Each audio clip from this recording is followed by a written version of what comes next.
They don't like it either because they want to know when a photo is being taken. So they, Right.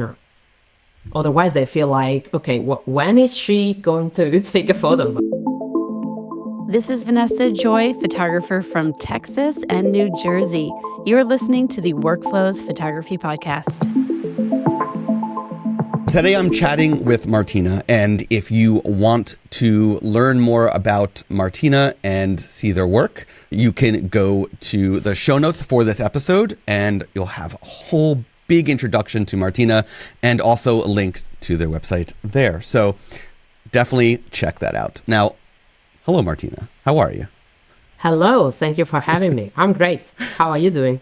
I am doing great. I'm doing great. As we were just discussing, I'm a year older and a year wiser. And so it's a very, very exciting. I had a very nice birthday. My family lets me pick where I want to go for meals. And wow. I went Happy to my birthday, favorite by the way. breakfast place. Thank you. I went to my favorite breakfast place, and I went to Okay. my favorite pizza place for dinner. Mhm. I try not to eat pizza too much, but it's my favorite in the area. And I mean, it's just so good. So I know. I mean, I'm Italian. Don't tell me about it. yeah. Okay, so let's get right into the nitty-gritty for this workflows discussion. What is one thing you do behind the camera? You haven't even started taking pictures yet, or maybe you just started, but the session's not over, the wedding's not done.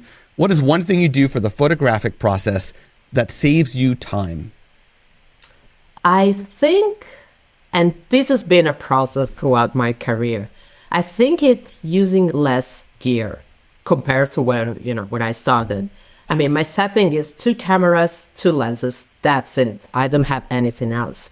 And when I started, I guess like many other photographers, I thought that in order to be a good photographer, I needed all the gear, all the cameras, all the lenses, all the lights, everything.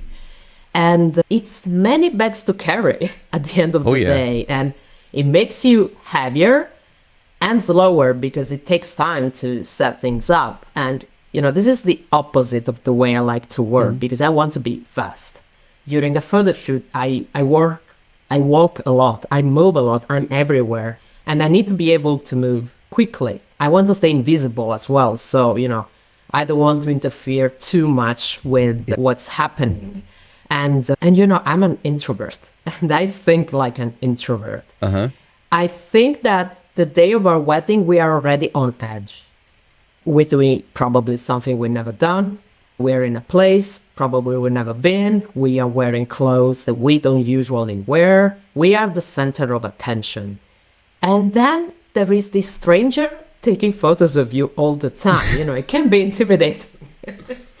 And that's why I don't want to have big gear, big lights, because I think that for many people, having an invisible photographer is essential to let go, to be themselves. And also this, I think, is crucial with what I do. I work a lot with LGBTQ plus couples and, people coming from all over the world to Denmark to elope, to get married.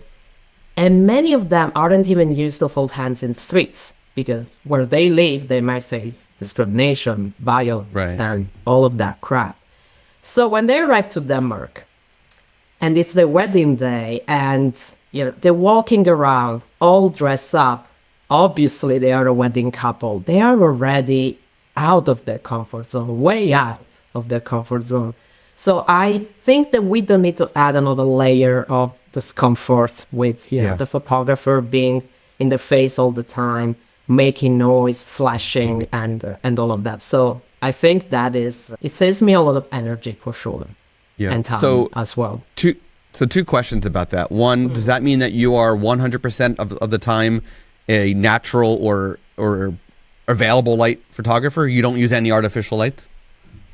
I'd say 98% of the time because when it's needed, a little flash. But as long as I can avoid it, I will because I don't want to disturb whatever is happening. Yeah. And I work at So your flash is on? Is it on camera? Just you're bouncing, or like how? What's that? No, I don't look like? have it on camera. I just use it when I know that the light is really, really low. Okay. But on the other hand, I love to work with ISO, low shutter speed, that type of thing, until the limit. When that is not enough, then I have to go with the flash, of course. Yeah. Yeah, yeah. And then you also mentioned simple, the camera's 2 lenses. What does that look like right now? What are your I workhorses? use Sony cameras, and the lenses are 35 and 35. That's it. Those are my 2 favorite. Love it. Yes. Yeah. Yeah. Yeah. That's fantastic. You were going to say something, and I cut you off. I apologize. You were going to say something before I cut you off. No need to remember what it was? apologize, but now I forgot. All good. That's okay. If it comes back to you, just cut me off. It's all good. So let's talk about business for a little bit. Now, what is one thing you do for the business that either saves you time or money? I think having things ready, templates, PDF, price guides, all of that, these things save me a lot of time. And of course, it takes time to prepare them because, I don't just get a template and smash my prices on it and send it. I design my own PDF guide, and you have to prepare a layout, choose photos, write text. But once it's done, it's there. And it's incredible the amount of time that you can save because you don't have to type a reply every time you get an inquiry. So that is like pro tips. I'm curious, as somebody who is extremely inclusive for all of your clients, right? Have you considered selling your templates for the photographers who are trying to adjust their designs and everything to make their guides more inclusive and have I don't sell templates, but I do consultations for photographers that want to have a more inclusive website. I even wrote a book about the topic to help people having a more inclusive website, like for real, genuine website. And we go through, during the consultations, we go through all the texts, all the blog posts, everything, and we mark all the words that can be, exclusive, like, I don't know, bridal party, for example. Right. If you use it for a specific wedding where there is an actual bridal party, it makes sense. But if you use it as a general thing, maybe consider wedding party instead. It's more neutral. Yeah. Yeah. I love that. I love that you're doing that to help out the photographers who are trying to put in the work to improve their businesses in that way, in that part of their business. So it's fantastic that you're doing that. So for listeners, if you are in that situation where you are trying to improve that, definitely reach out to Martina. Okay, let's not talk about Imagine yet. However, what is one thing you do for the editing that has saved you time? Before AI. I think it's maybe the fact that I don't take too many photos. So it's pretty fast for me to get things ready to go, ready to be delivered. Yeah. I think it was Chris Denner that was talking about the same thing. What's the word he used? I think he said it was being economical in this way of shooting or something like that, in the sense that it doesn't take too many photos. And it comes from field photography, so it makes sense that it is wired that way. And for me, it's the same. I also started with film cameras because I was too broke when I was a student and couldn't afford a digital camera. So, I had a film, 36 photos, and that was it. But now, many years later and many photo shoots later, I still bring that experience with me and think that every shot matters. And I know that taking photos that I know I will not deliver, doesn't make any sense to me. I prefer to use that time talking to my couple, getting to know them, instead of just, shooting for the sake of it. And another thing, I shoot hundreds of weddings and elopements, like I've done. I think per year I do like 80, 90 gigs. And by yourself? Yes, but it's elopements, so small things. It's not full day weddings. It's still a lot. It's still a lot.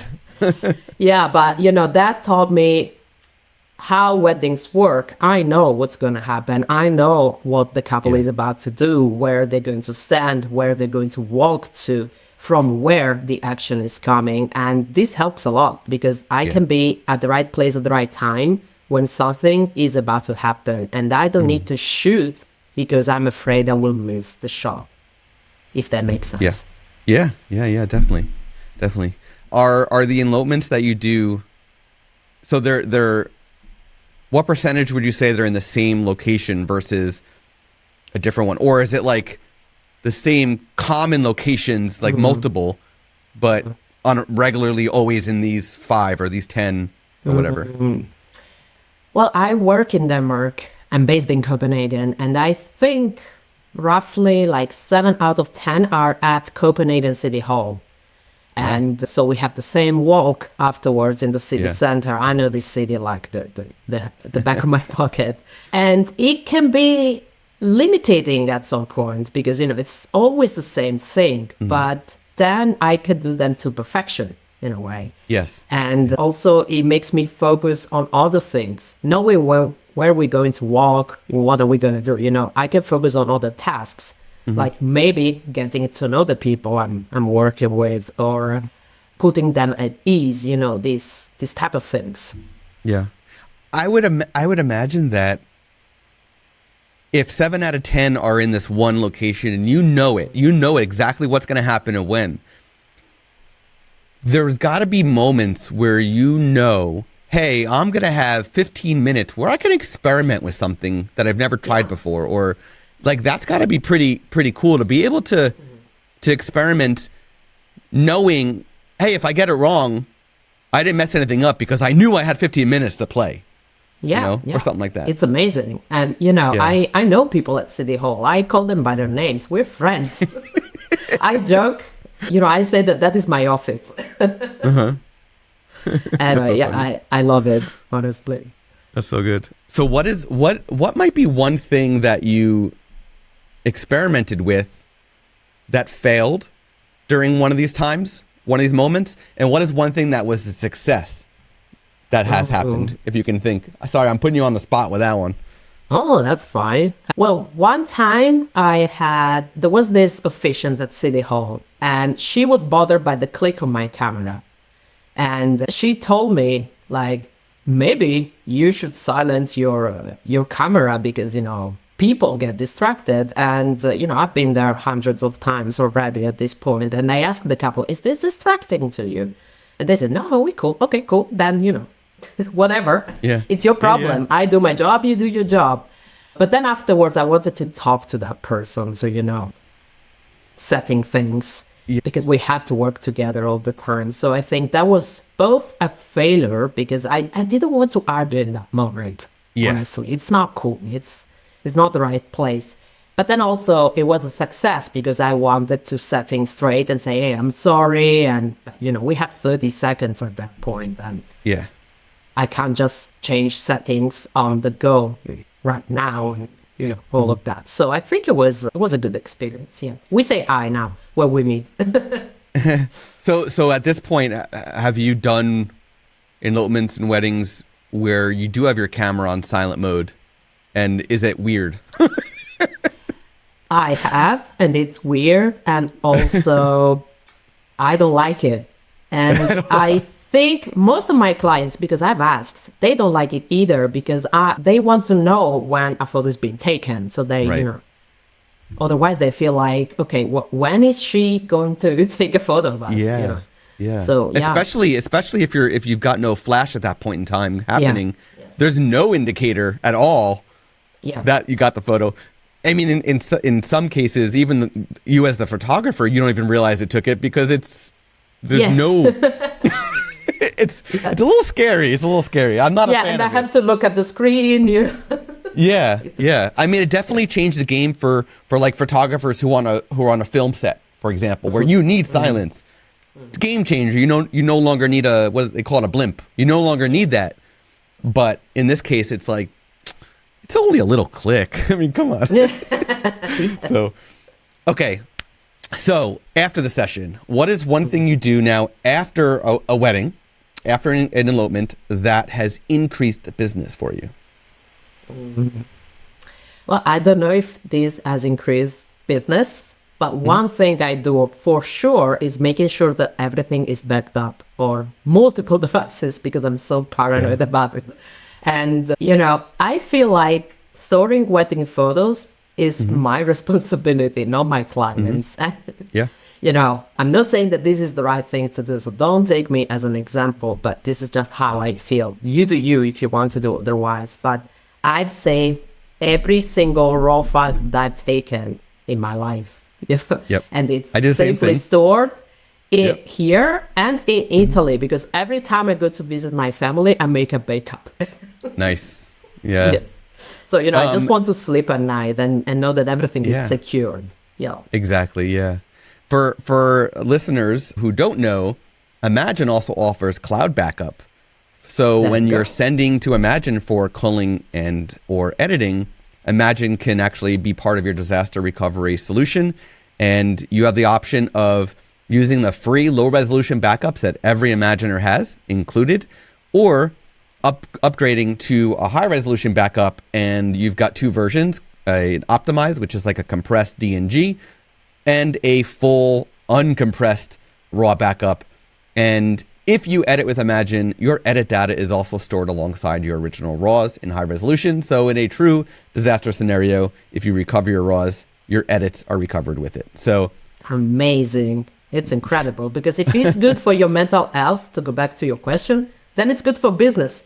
Yeah. So, Yeah. win-win. Yeah. Yeah, 100%. If you have that security in the back of your mind, you know you're going to perform better and stress less.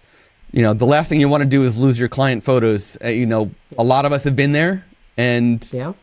you make that mistake once, you'll never make it again. So, yeah. Okay, this is my absolute favorite part of the show. Okay. Pick a color. Okay, so it's either green or orange. Green. Green. Nice. So when Chris picked, I think he picked orange, and he goes, I think Magic picked green, so I'm going with orange. So, green. I'm going to thumb through the deck. Tell me when to stop. Okay. Stop. All right. Your next question is, which actor or actress would play you in a documentary? I'm so bad with names. This is the worst question ever. Who would play me? I have no idea. I think I honestly. know. You I think I know. Tell And me. I think I just have to remember what her name is as well. Oh, shoot. Yeah. Oh, I know exactly who it is. And I don't know why. Okay. I don't know if you're going to like this answer or not, but I'm going with it anyway because she's Try a me. fantastic actress. Anne Hathaway.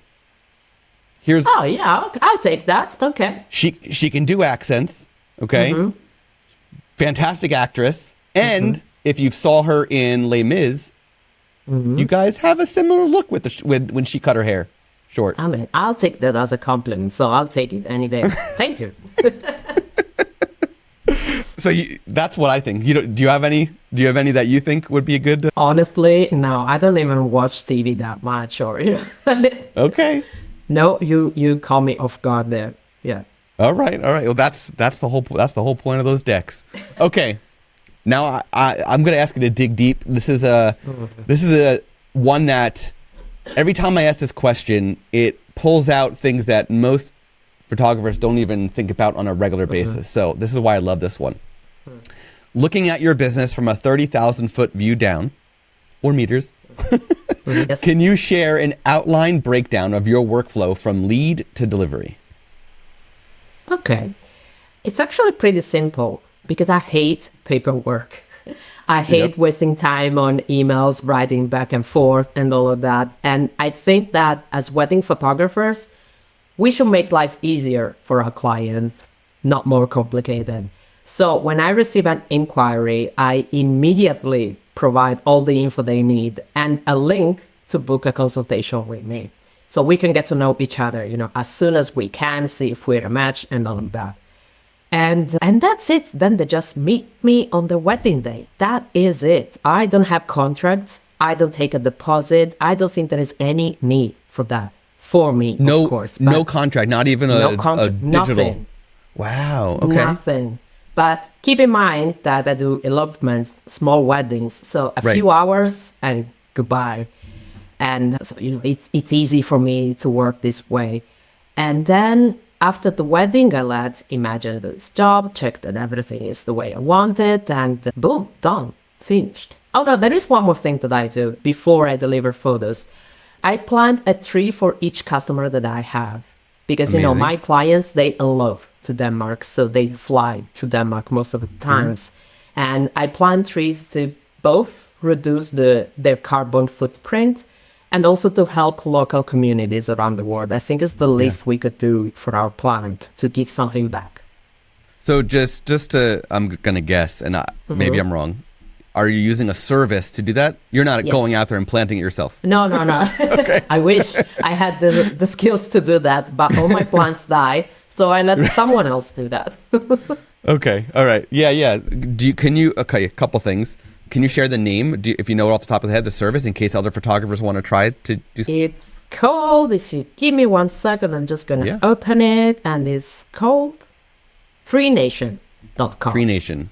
Yes. Check it out if you're interested in doing that. I think it's a fantastic, beautiful thing that you're doing. Now, elopements, are you offering albums, photo books, or is it purely, here's your gallery, order prints what you want, because you're doing 80 plus a year yourself? I do offer albums and prints, yes. Okay. But of course, because people live somewhere else, it's very difficult for them to even understand how we can make this work. And many people, they prefer to do it themselves. That is my experience. But I do offer these services, yes. And, I deliver to their door without asking for additional expenses. Like if they live in Hong Kong, it's just going to take a month for them to get them. But, it's okay to send them over, And what are you using to deliver the digitals to your clients? Which gallery solution are you use PixieSet. PixieSet. Okay, nice. Yes. Do they have an album or book creator built in for your clients to build their own, or do you have to design the albums when they? But I have chosen to have the option of clients letting me know that they want an album and the number of pages and how much how big they want it and all of that. So I take care of it on my own and then send it to them. Nice. Yeah, I like that. So I do a lot of surprise proposals. We're in a very similar situation where it's a very quick session, both of which are very high pressure still. You still want to get it right. I don't offer albums or books for those. I do a la carte prints and stuff like that. I include some with the session and stuff, but I think if I was to, I could probably put together an album, but I feel like if I was to try to do that for a proposal, I probably wouldn't sell them. But yeah, so I never really thought about how do surprise proposal, because I think I've done some of those, and of course they're all Northern Americans, because Europeans, we're more. Our proposals are less romantic, and most of the times we are just like, should we get married for tax purposes? We're sipping coffee and all of that. But I love surprise proposals. Yeah.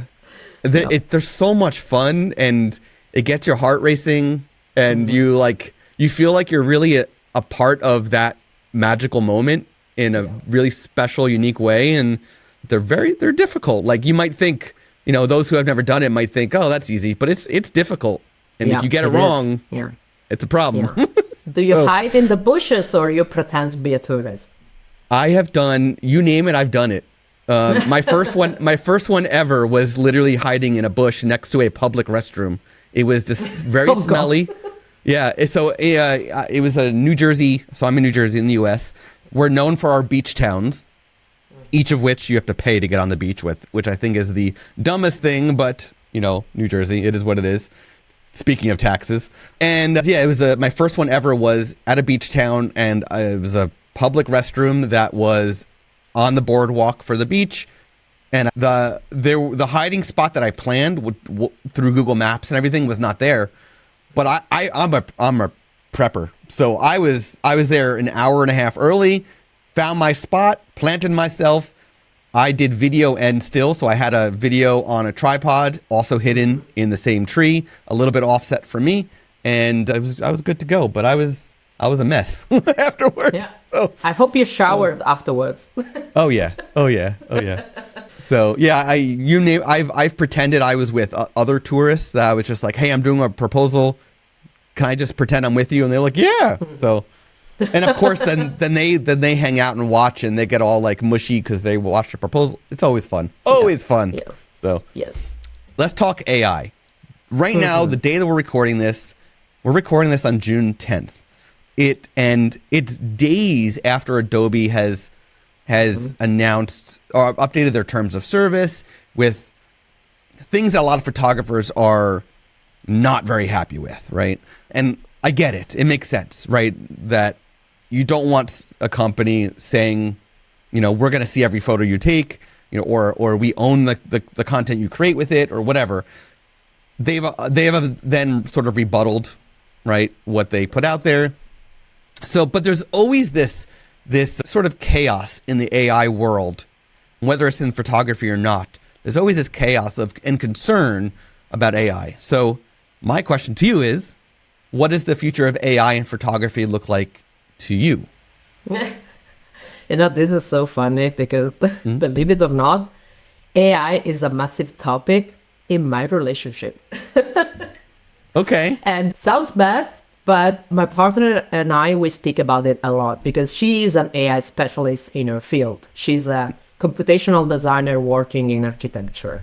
And I'm super enthusiastic about tech. I love tech. I mean, what's not to love about it? Right. It makes our life easier and it unlocks possibilities that we didn't even know existed. And yeah, I understand that people can be afraid of change. I think it was Vanessa Joy that was speaking about this in another episode, about the fact that maybe we should see AI as a door opener rather than a limitation. And for example, the new feature of Adobe Lightroom's, the generative fill, that's pretty new thing. Before AI, we had to be careful about the background of our photos. And, if there was a car, there were people, street signs. I mean, you surprise proposal photographer of all people should know that. Bicycles. And now, always bicycles. Yeah. Coming right through. Yeah. And now, I mean, I'm not saying that we shouldn't pay attention to the background, but it doesn't matter as much. And we have more freedom to create images wherever we want. I mean, isn't that great? And so, I'm very optimistic about the future. I don't think that AI will replace humans, but I do believe that people that know how to use AI will replace people that don't. So yes. Well put. Regarding backgrounds, it used to be that, it's for some people still is, but historically it's use a neutral density filter, knock out all the people, right? But then you got to make sure that your subjects are still enough, use strobe, all that kind of stuff, right? So it's a complex way, but it's doable. Or take the photo with nobody in it whatsoever, and then take the photo with your subject, and then if there are people in the background or something, you can mask it all away. Also doable, easier than the other method, but again, time consuming, a little complex. And now it's just select and where did it all go? So I love the simplicity. I mean, I can't stand spending too much time in Photoshop. Yeah. So personally, I'd much rather just spend my time in Lightroom. And now that I can do that in Lightroom, it's amazing. Exactly. So we can't stop the revolution, so we might as well embrace it. Yeah. Yep. Okay. You have been using Imagen for quite some time. Like Chris Denner, you were probably at the Way Up North that I was at in Copenhagen. Yes. And we probably met, and I probably don't remember because I was very stressed for only working for Imagen for 2 weeks when I was there. Yes. And I was definitely on my introverted side when I was there because, again, only 2 weeks in. So I wish that I remember meeting But everybody that's who I met okay. there. You but- have to remember lots of faces. It's fine. Oh, Don't yeah. worry about it. Oh yeah. But so you've been using Imagen for quite some time, and I do know that. And so I'm wondering, how did Imagen impact your life? Oh, so much, so much. I'll be forever grateful to Imagen. And, I don't take too many photos because, as we said, I know when the action happens and all of that.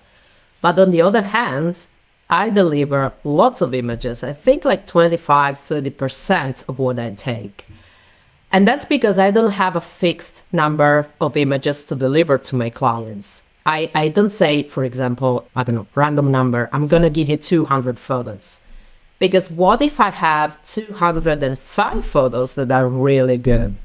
I don't want to choose those 5 images that are going to be deleted forever. It's your photos. You should choose.